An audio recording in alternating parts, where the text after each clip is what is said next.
How's it going, guys? It's Burgas here and welcome to another Call of Dragons video. Today's special topic because we're going to talk about the tier 4 players and especially the tier 4 merit farming players. Now, Call of Dragons tier 4 gameplay look weak compared to the tier 5 whales, but most Call of Dragons players are actually losing resources because they copied the wrong fighting style. And this is one of the things that I also want to cover here, because there was some things that I did back in the days that right now when I go and look over those things, I see big mistakes in point of resources and how I was proceeding and fighting, and didn't explain in my brain why smart tier 4 merits farming can outperform a reckless tier 5 gameplay, and why efficient traits matter more than a raw troop tier. So first thing first, what I mean by that, what the Burgas is trying to tell us? Well, it's all about the tier 4. Now, what is the difference between tier 4? I'm going to give Celestials as an example. You're going to see the HP 167, 194. But the thing you also see is the green number. So the different base stats is giving different amount in form of extra stats. Here we're having like 90, here we have 104, so extra 14 just because we increase the base stats of this troop. So when you compare tier 4 with tier 5, you have to know that not only the base stats change, but the percentage are boosting the stats if the base stats are higher. So tier 5 not only going to get this extra from 167 to 192, this is something like extra stats, but they're also going to benefit from this extra green, extra 14 HP from the green. This is basically your percentage that is boosting the true power. Now, obviously, magic attack is going to be the same and everything here is going to be the same. Now, why I'm pointing that is just because the difference is not like 2 times, okay? It's not like 2 times, but the amount you're using or the healing you're using is actually close to 2.5 times less. Now, right now, okay, right now I cannot do nothing just because of my heroes are farming. But if you go and try to heal with resources, for example, right now I only have tier 5, but if I was having tier 4, you're definitely going to see that tier 4 infantry or swordsmen, for example, cost close to 2.5, between 2.5 and 3. This is something in the middle, little above 2.5 times less resources. And at the same time, if you perform nicely, and if, for example, with the tier 5 troops, you get, let's say, 50k merits, 50k merits with one, let's say, mage tier 5 legion. If you get 25k with your tier 4 legion, this is better just because your resource you're going to spend to heal these tier 4 troops is going to be less from what you're going to spend to heal the tier 5 troops. And again, the difference is 2.5 times. Now, why I'm saying that the tier 5 players copy the wrong fights is tier 4 players lose resources faster when fighting like maxed tier 5 accounts. And this is one of the mistakes that I did back in the days. Now, one of the requests was back in the days was to have a tier 4 so you can basically fill one infantry legion. Right now I have like 322 swordsmen, which is going to fill one infantry legion. The thing here is why I'm doing that. I'm doing that because they're cheaper, so I can non-stop send swordsmen in enemy direction. They're still going to have pretty decent HP. Even compared to the Celestials, if I go and check out my Swordsmen, they're having like 233 HP. This is more, this is a tier 4. More from tier 5 Celestial is more from, I think, from tier 5 Ballista. Yeah. I'm not quite sure about the Knights, to be fair. 229. Here we are having 233. So tier 4 swordsmen are having more HP from all the tier 5 troops except the tier 5 swordsmen. So from here you start seeing why I'm actually keeping one swordsman legion at tier 4. And just but I'm tier 5 and I'm maxed. I want to point out this thing. Now, if the tier 4 try to fight like a maxed tier 5 account and do a Kraken stuff, not care about the positioning, not care are he take damage or not taking damage, and in general not playing defensively, because yeah, if you're tier 4 around in the sea of tier 5, you definitely want to play one idea more defensively. So if you're not doing that, brother, you're going to fill your hospital. So this is one of the mistakes: copy the wrong ways of fight. Don't look how the other people are fighting, especially the whales and krakens.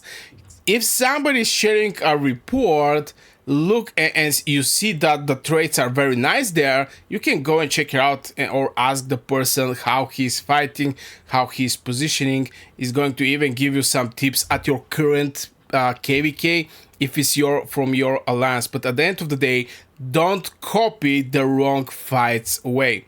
Now, raw troop tier matter less than engagement timing and battlefield positioning. And something that I did, okay, I'm going to talk about this a little later. Tier 5 whales survive bad traits because healing economy scales with spending. And this is one of the things I want to, put like one red marker. Just because I'm like 150, I still don't have my full policy, don't get me wrong. I still need my healthcare reform. I don't have the one of these one of these things. I don't have the second healthcare reform, so I cannot be full right now in form of healing. But I can go, I don't know if you can actually see, but I can go 1.3 million healing. 1.3 million healing. So somebody who is having like, I don't know, 60 million, 70 million, 80 million, 90 million cannot even compete with my free healing. Imagine if I spent resources. So just because my account are stronger, I'm already ahead of the normal players. If we both decide to not spend, I just have more free healing. So this is the mechanics and the dynamics behind one whale, and why the whales are extremely efficient.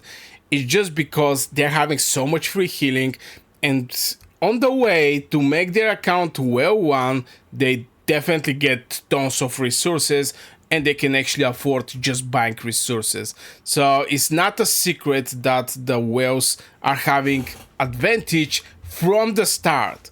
Not like do they have resources or not, they have an advantage over you from the start. Because if I go and let's say I have like 1.3 million, maybe an account, I don't know, with 120 million power can have like 1 million. Just for example, this 1 million per day, if the difference from the free healing is 1 million per day, here I have how many? 699.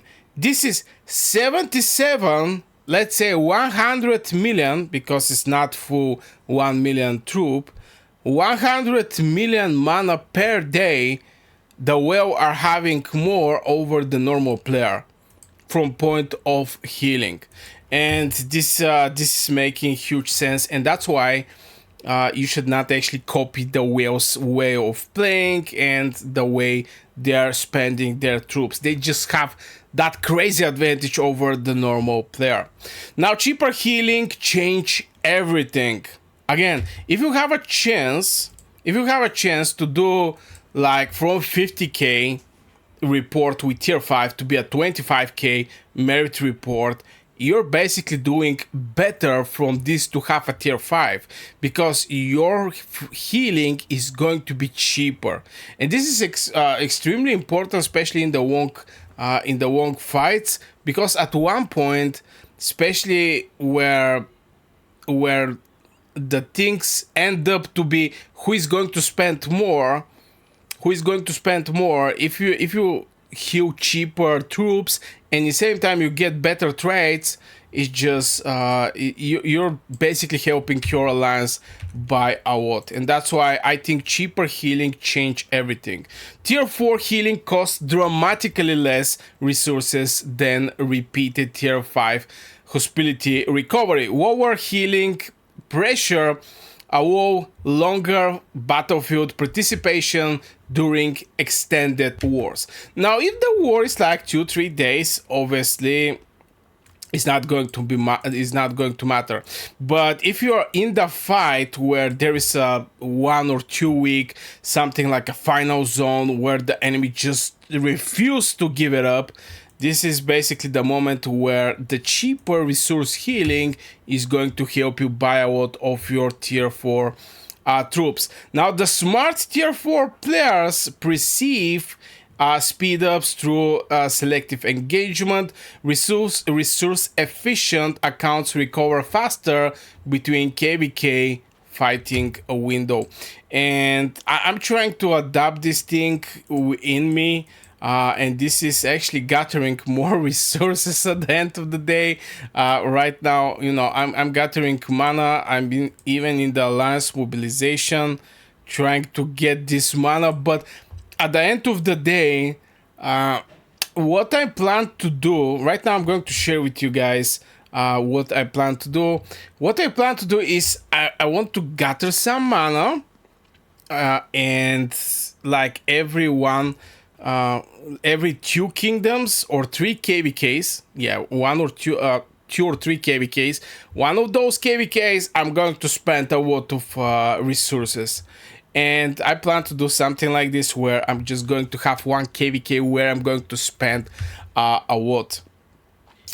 Now, the most important thing here from this video, knowing that the tier 4 is cheaper and blah blah blah, the most important thing is target selection decide your merits. Target selection decide your merits. Tier 4 players should punish isolated range units instead of chasing tank walls. Now, you can actually go and strike some tanks, but couple rules. If you're tier 4, the tank should be under like 50%. If it's under 50%, it's okay. If it's over 50%, you're going to struggle from the counter attack and you're not going to get some crazy good results. And again, better is to strike some range legions that manage to separate, or when they end up in the not that good positioning. When the enemy is not good positioning, this is your time to strike the range legions. And your main target should not be the tanks, should be those out of position range legions. Now, sometimes there's going to be some blink play. The enemy, your alliance is going to catch like fish in net some enemy mages and marksmen. This is your best time to actually go with your tier 4 and try and strike and get some good traits. If you go and hitting full HP infantry, Goresh, Kuma with Jordan, I mean, this is going to be extremely painful, and I'm not quite sure you're going to get positive traits there. It can be like 50-50. I mean, you lose 1k troops and he lose 1k troops, which is something that you really don't want to go in, especially if there is some decorations and blah blah blah and pets, it can go very painful, to be fair. So yeah, the target selection is going to decide, are you going to get good amount of trades or you're not going to get good amount of trades. And if you don't get good reports, you should change your how you behave on the battlefield and who you actually targeting. Now, positioning matter more than the power. If they catch you out of positioning, you're done. You're basically done. And it's not only this, by the way. Just need to send my troop to gather some mana. But yeah, if they catch you with a blink infantry and you cannot escape, it can build some breach or something like this. For example, here, you're done. I mean, you cannot do absolutely nothing in this position. So it didn't actually matter if you're tier 5 or tier 4, you're going to disappear. It is what it is. So you have to keep in mind that in any point of time, the enemy infantry can blink in your direction. At any point of time. In same time, you have to zoom out, since yeah, majority of the times we're actually playing zoom out. You have to watch always for cavalry. Now, cavalry, people are doing cavalry bombs just because they have a cavalry and they want to do some damage on the enemy side. And cavalry is very effective if there is a very solid defense with mages and marksmen. You just throw them cavalry, you push with infantry and mages, and at one point you break this defense. So you have opportunity, you know, to get this choke point or whatever. But yeah, you have to have an eyes everywhere. Is there some cavalry? When you go back to your castle, is there some cavalry moving around? The enemy cavalry moving around? You have to be extremely careful to not end up in bad positioning. And positioning, yeah, really matter more than the power. Tier 4 players cannot afford bad positioning because the recovery window are smaller. So yeah, guys, I just wanted to talk about the tier 4, and I believe there is, yeah, some people are going to say, yo, Burgas, did you try to be a tier 4? No, I'm tier 5, I cannot be tier 4, but I just sit and think over the tier 4 players, and I strongly believe that the people who know that the target selection decide the merits and know the positioning matter more from his power, definitely is going to have a big amount of merits. So here I'm going to put one other Cow Dragons video. I wish you a great day. Don't forget to put one like on the video, it helped the video a lot. And if you want to directly support my channel, you can become a member and get early access to member only videos, also streams. I wish you a great day and see you in the next video, basically this video right here.